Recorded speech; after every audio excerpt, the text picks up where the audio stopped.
চলো কিটি, সবজি কেনা যাক।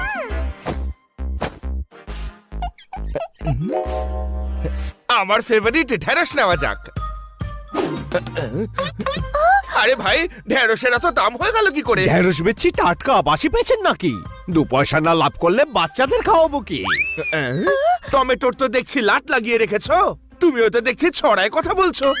অর্গানিক সবজি, সার আছে থরি। আর ছড়া বানানোটা কি কারোর একার জমিদারি? দামি কথা বললে ভাবতে হবে, দাম তো তোমায় কম করতেই হবে।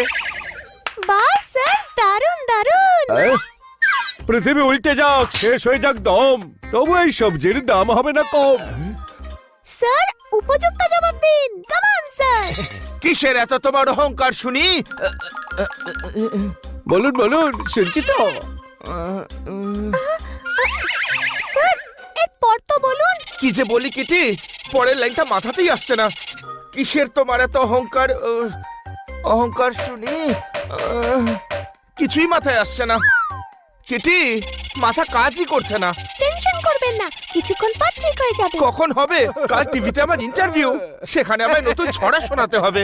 কালকের দিন আসতে অনেক দেরি আছে, আপনি বাড়িতে চলুন। চলে যাচ্ছেন কেন দাদা? ভেন্ডি কিনুন, পড়ে আছে গাদা। আরে তুমি ভেন্ডির কথা বলছো? তারপর আরে পরের লাইন তো কিছুতেই মাথায় আসছে না গুরু। আমার লক্ষ্য কখনো ভুল হয় না। আবার কেমন গেম? এবার আমার পালা।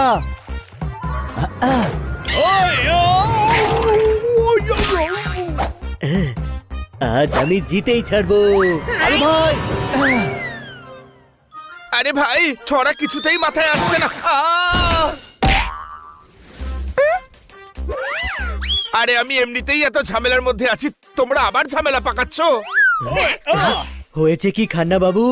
আরে কিছুতেই আমার মুখ থেকে ছড়া বেরোচ্ছে না। আপনার এত ছড়া বলারই বা দরকার কি? হানি, গাধার মতো কথা বলছো কেন? এত বড় সিংহ মুখে ঢুকতে পারে নাকি? না, যখন আমরা শান্তিতে আছি তখন ছড়া বলে বিরক্ত করবে কেন? হ্যাঁ, সব ভেতরেই আটকে থাকছে। ব্যাস এতটুকু ব্যাপার, আপনি একটু ঝুঁকুন।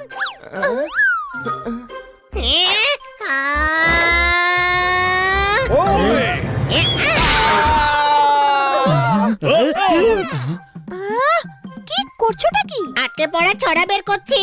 আমার গলায় আটার বীজ আটকে গিয়েছিল, বানি এভাবেই বের করেছিল। আরে গাধা, বীজ নয় ছড়া। খান্না বাবু